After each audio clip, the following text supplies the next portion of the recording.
Konnichiwa, and welcome to the Samurai Way, the podcast where we dive into the wisdom of the samurai, the art of Japanese living, and the philosophies that help us live with purpose and perseverance. I'm Lori Tsugawa, and whether you're here to explore Bushido, the samurai, uncover the meaning of Ikigai, or just looking for a little extra gambaru, never give up spirit in your daily life, you're in the right place. So grab a cup of tea, get comfortable, and let's walk this path together. Are you ready? Let's begin. Well, welcome everyone to the Samurai Way podcast. And today we have the opportunity and privilege for you to get to know who Patrick Dean is. Patrick is an international master coach, speaker, and trainer with over 35 years of experience in executive leadership and transformational coaching. As a co-founder of the seminar Systems and Patrick Dean Coaching, he's guided over 40,000 leaders and teams worldwide to unlock potential and drive meaningful change. Drawing on his background in psychotherapy and his unique use of the samurai context, including being a certified leader of the samurai game, Patrick brings a bold, experiential edge to leadership development. He's also the author of The Journey, Love Made Visible, Warrior Codes, and much more. So help me welcome Patrick Dean. Oh, thank you very much. That was a great intro. It sounds like I'm an interesting person. So always, Lori, it's great to be with you. It's great to talk with you. And I'm just looking forward to having this conversation. I appreciate you. Oh, well, I appreciate too. To give you a bit more, I'm going to be asking you some questions. Okay. Based on what you said. And the power, could you explain about the power being committed to yourself, clarity, priorities, and keeping your word, especially to yourself? Well, I think in my work and transformation with human beings, this is what I'm going to share with you is basically based on the 40,000 people that I've met and worked with over the 35 or 40 years that I've been doing this. So whatever I share is from experience, and I try to keep it very real and very honest, and I'm always developing and always learning as I'm around people. But one of the things that I've been very interested in is people operating from extraordinary places. People operating from places where they didn't actually know that they were able to do it. And a lot of my transformational work and coaching is going to a new place with people where they feel like they have a new capability, and they have a new or they're tapping into a deep capability that they haven't used before. And when that starts to happen, then they can expand their careers, they can expand their businesses, they can expand and deepen their relationships. It's all available. But I think one of the things is we all get caught up in our story, our past, or what kind of a conversation we have about what our limitations are, and all that kind of stuff. And I think human beings are always evolving. We're always evolving. So some of the ideas that you mentioned, the principles and values, are really incredibly important. And if you want to use samurai as a context, you can use Bushido, or you can use some of the principles of keeping your word, principles of following through on what you're going to do, what you say you're going to do, the principles that you believe in, and get a strong foundation to move yourself forward. I think a lot of times we just get lost in our daily living. Well, interesting you mentioned that, but I do want to mention that I originally met Patrick through Clemmer and Associate Trainings, and he is a certified trainer of the Red Black game. Now, if you've done Clemmer training, you'll know what the Red Black game is. So that's other people have mentioned that to me when I said Patrick Dean. They go, "Oh, the samurai game." So that's what you're known for. Yeah.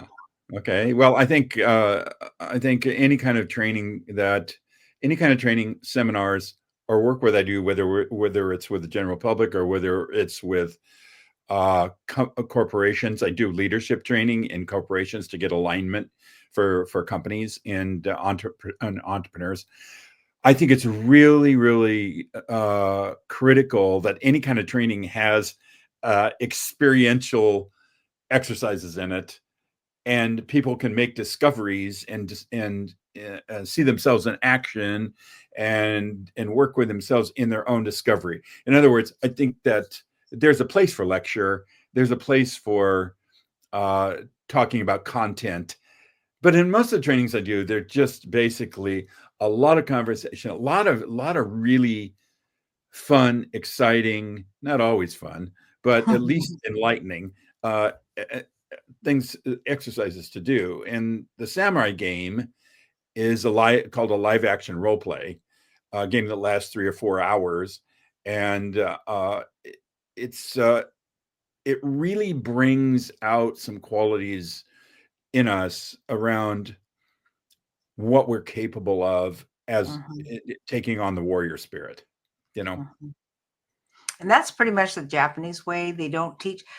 Like I remember somebody asking me about this, and then I said, "Well, really, my parents, they were second generation Japanese, but they taught by doing and working alongside them. They didn't just Mm, have a sit down lecture and mm. take notes, that type of thing. We just went in and did it, and that's how I grew up as a farmer's daughter."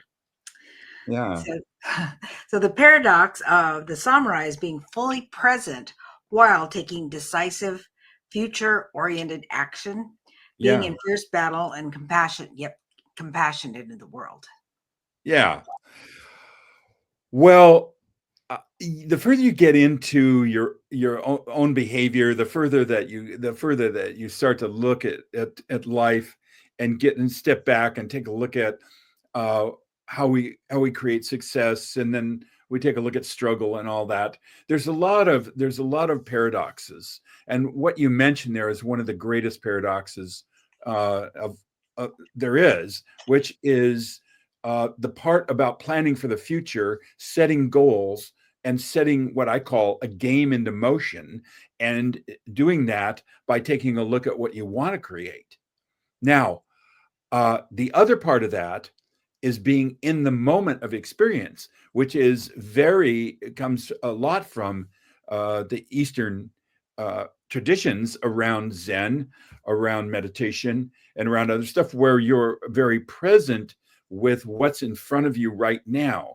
And so I think the greatest balance you can strike is basically the balance between the game you're playing and not get swept away in that, and the other side is learn to be present with each person in your life or each task that you have, that you can bring yourself to that, and those things can coexist in a powerful way, and that's called mastery. That's very good. And just curious, how did you become interested in samurai? Uh, my first wife. I've been married twice. I'm married now 34 years to Nancy.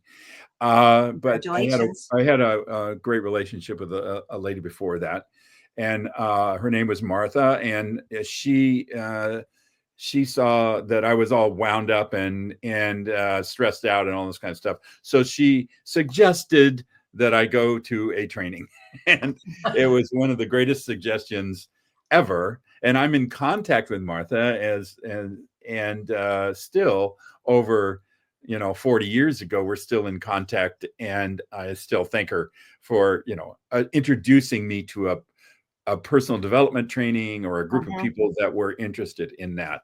And it was really powerful for me, really moving for me, and started me on a career. Well, that's wonderful Yeah. because I think that a person can be like even though you may not be physically, come from the lineage of the samurai, which I am, you can have the same heart, the same spirit, and that's my belief. Hmm. So everyone has their own. You believe that everyone has their own inner samurai, just waiting to be honored and developed. How does one do that? Uh, well, let's. when you say has an inner samurai, I think the samurai is the metaphor for a person who is disciplined, a person who is focused, a person who is looking out for others around them, a person who lives to a certain degree of excellence and discipline. I think that the going back to the samurai,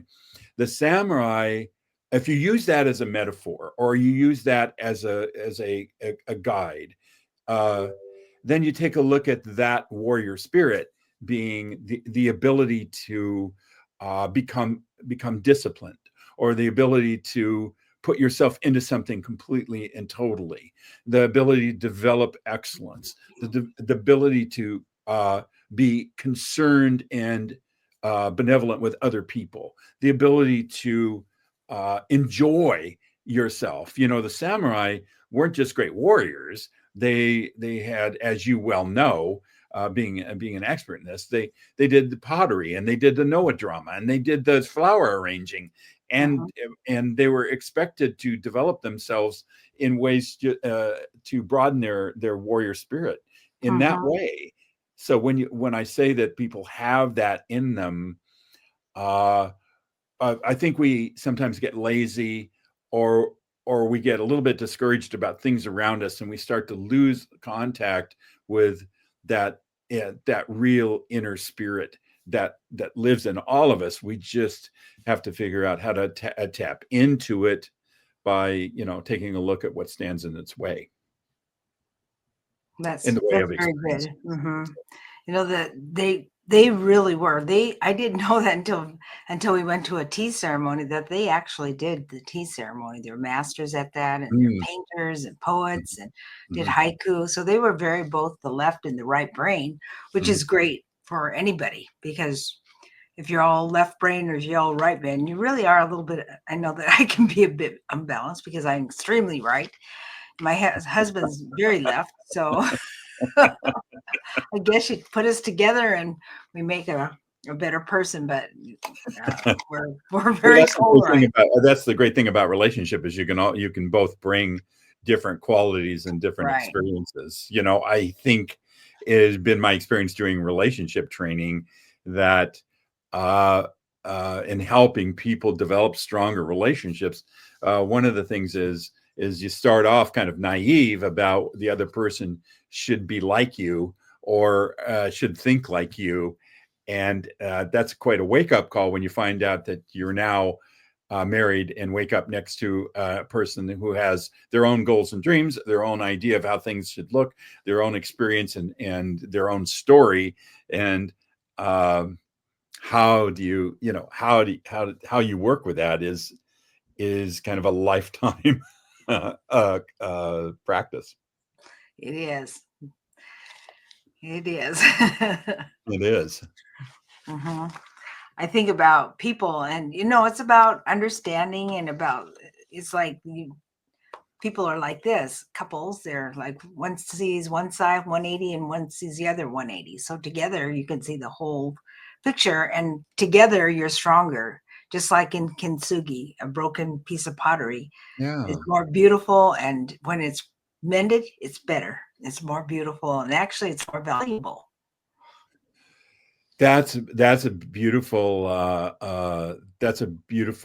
comparison, and for people who don't know about that, the honoring of something that breaks, that's old, and honoring its age by putting Mhm. it back together, or just take a piece of pottery or something else, putting it back together, and rejuvenating it, even though it doesn't look like it did before exactly, and sometimes even something that's chipped, or something that faded, is kept around because it represents time, it Yes, represents age, it represents something wisdom. that's internal. Yeah, Mhm. uh, that's eternal, I should say. Yeah, yeah. Yeah, I think it's beautiful, and in Seattle, I live near Seattle. They have that actually in their garden, a kintsugi piece, and Mm, it's it's a beautiful concept. And as just want to mention, as my life, when I was involved in two accidents and I was diagnosed with traumatic brain injury, it was like I felt like Humpty Dumpty. I was taken apart and they had to put me back together because I had Yeah. to learn how to read and all these kinds of things. And but had I given up, I wouldn't be here. So I'm so glad I never gave up, because my parents wouldn't let me. They just would say, "No, you can't give up. You got to keep going." That's something that's very interesting too, is the idea of the support around you. Um, I was I heard a story about a guy who was a very good climber. I have friends that are climbers, rock climbers, Mhm, and this guy was injured in a climb. He fell. Now he was roped in, but he fell far enough where it broke some bones, and so he ended up in the hospital. A very painful injury, kind of around a pelvic injury and that kind of stuff. So anyway, he was talking about being laying in a bed, and next to him was a button, and the button was to call a nurse if he needed pain medication. And his there was something inside him, because he was a kind of a world class athlete kind of guy and used to pushing himself, that he didn't want to call the nurse for the pain medication. so it was I don't know if anybody that's watching us here, listening to us, has ever had moments where you don't want to ask for help. And it struck me, because I'm more than willing to help other people. I'm mhm, there. If people need help, or I see people that are struggling, I want to be there to be able to give. But the other side of that is, like, you had your parents supporting you. So I think it's important, uh, and it's important to for us to all gather at least a few people that can mhm, support us. Now, if you're going to come from stoic a stoic place where you don't need help, or you don't want to help, or you're never going to ask for help, it's a much tougher road uh, to walk, and not as much fun as at all, from my point of it view. is. It is hard to ask for help, and your friend, what was the outcome of your friend? The outcome was he got his pain medication, Oh, and he learned a lesson about allowing other people to help him. Uh, to be a good giver, it's been my experience, you have to be a good receiver. mm, So the ability to ask for help, or request it, or allow other people to help you, even though maybe you could do it alone, but you're creating a space for others to help you. That's that's a service to people.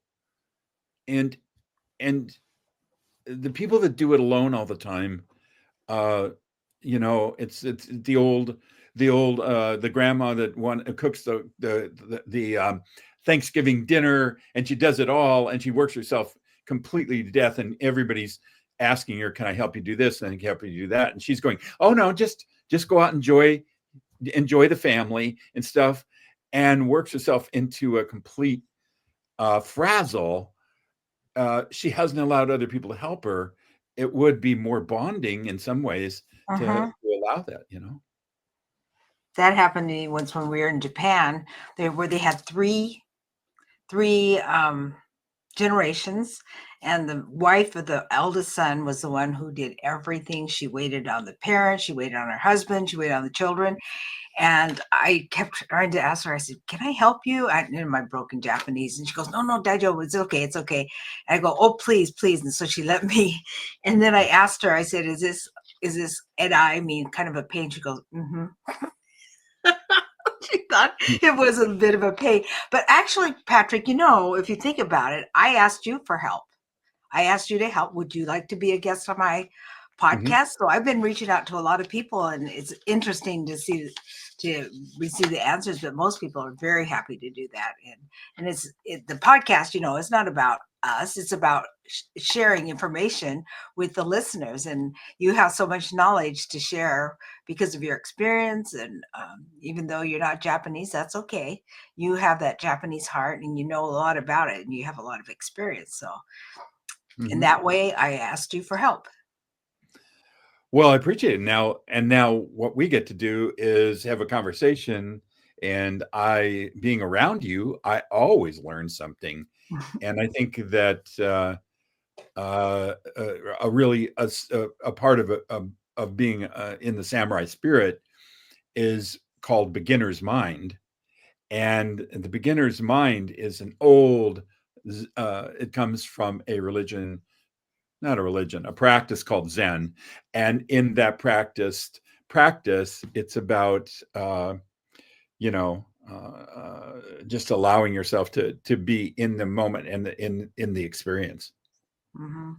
Yeah. There's so many beautiful things about the Japanese culture, and I tell people, that which I once scorned because I was raised as a Hmm. baby boomer, Hmm. and it was not a good time to be Japanese during after the World War Hmm. II. But I came to after the accident, I really delved deep into my background and found beautiful things about it, and so it became it became my ikigai, just sharing what I'm sharing today and what I share with other people. And uh, I'm Hmm. going to be doing it on cruises, so I'm very excited about doing this. And if I would just sit here and talk to an audience all by myself, it wouldn't be as interesting. It's much more interesting when you have other people. So it's Yeah. great that you've been here today. And oh, just would like to know, is there anything that you would like to share? Some final thoughts, and I'm going to ask you a question after that. Final thoughts are the thing that I realize and I want people to realize is there so much to learn, and there's so much more power to bring out in yourself. And I'm not saying this like some positive thinking guru or anything like that. What I'm saying is when you have to reach down and bring up something within yourself, that discipline or that courage or that honor or that passion or energy, it's always there, and you can bring it up, but you want to start eliminating stuff that kind of sucks your energy away in other ways and start to focus. So my only thing final thought is, uh, you've got it in you, so we all do. That's right. That's right. It's, what they say that you're looking for something and it's out there. It's not out there, it's in you. And if you just have to dig deep. And also, what I love to do is I love to ask people about their big dream or what they hope to accomplish in their life. Mhm. And if you had a dream and if I could support you on that.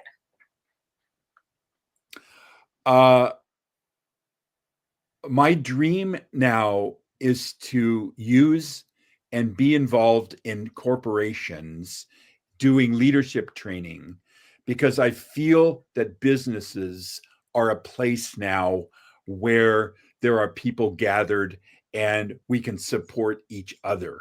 Mhm. And so I want to bring that samurai spirit to the leadership work I do. My dream is to reach young men.